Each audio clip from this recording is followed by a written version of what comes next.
Assalamualaikum warahmatullahi wabarakatuh. Perkenalkan, nama saya Andilisa Damianti, mahasiswi Universitas Megarizky, Prodi S1 Farmasi Ahli Jenjang. Video ini dibuat untuk memenuhi tugas mata kuliah saya, Wawasan Ilmu Farmasi. Terdapat 3 poin penting dalam video kali ini, yaitu apa itu farmasi, yang kedua sejarah farmasi, dan ketiga jenjang pendidikan farmasi. Sebelum masuk ke dalam pembahasan, jangan lupa like and subscribe video ini.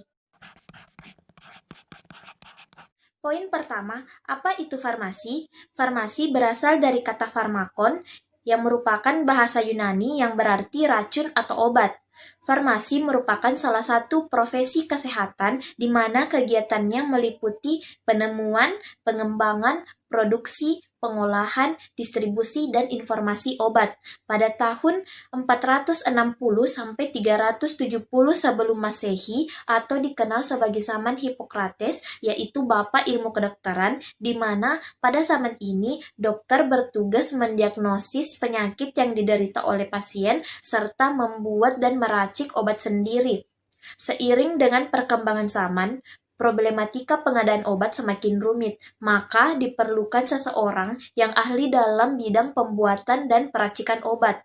Maka pada tahun 1240 sebelum Masehi, Raja Jerman yaitu Friedrich memerintahkan secara resmi agar bidang kedokteran dan farmasi dipisahkan. Perintah resmi ini disebut sebagai Decret to Silices. Beberapa tokoh-tokoh yang berperan penting dalam perkembangan ilmu farmasi. Yang pertama adalah Paracelsus, yaitu pada tahun 1541 sampai 1493 sebelum Masehi, di mana mengatakan bahwa dalam pembuatan sajian obat perlu diketahui manfaat dan kandungan zat aktif dari tanaman tersebut. Yang kedua, Hippocrates, yaitu pada tahun 459 sampai 370 sebelum Masehi, di mana dalam pengobatannya telah menggunakan lebih dari 200 jenis tanaman obat.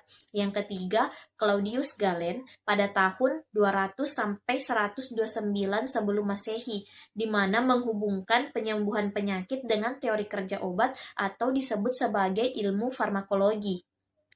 Yang keempat, Ibnu Sina pada tahun 980 sampai 1037 sebelum Masehi, di mana telah menulis beberapa buku tentang metode pengumpulan dan penyimpanan tanaman obat serta pembuatan sediaan pil, supositoria, dan sirup. Ibnu Sina telah mengumpulkan berbagai macam pengetahuan pengobatan dari berbagai negara, baik itu Yunani, India, Persia, dan Arab. Hal ini dimaksudkan agar dapat menghasilkan pengobatan yang lebih baik.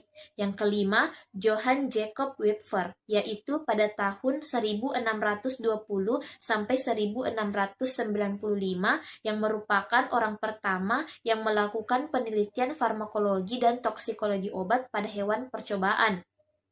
Percobaan pada hewan merupakan uji praklinik yang sampai sekarang merupakan persyaratan sebelum dilakukan uji klinik pada manusia.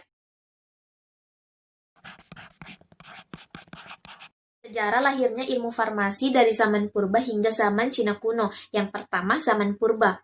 Pada awalnya, profesi farmasi muncul dari hal yang sederhana dan dari daerah pedalaman. Pada zaman manusia purba, dimulai dengan belajar secara naluriah melalui pengamatan terhadap tanaman dan binatang.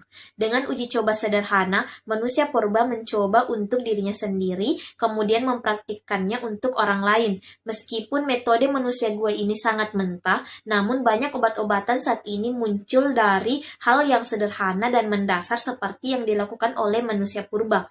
Yang kedua, farmasi di zaman Babylon. Farmasi di zaman Babylon sering disebut sebagai tempat lahirnya peradaban, di mana menyediakan catatan awal yang dikenal sebagai praktik seni apotek. Praktisi penyembuhan di era ini sekitar 2600 sebelum Masehi adalah apoteker dan dokter yang merupakan suatu kesatuan dan tidak dapat dipisahkan. Teks medis berupa tablet kuno yang terbuat dari tanah liat yang mengandung mengenai obat dan penyakit. Tulisan ini merupakan catatan pertama terkait gejala penyakit, resep dan arah untuk peracikan, serta doa-doa untuk para dewa.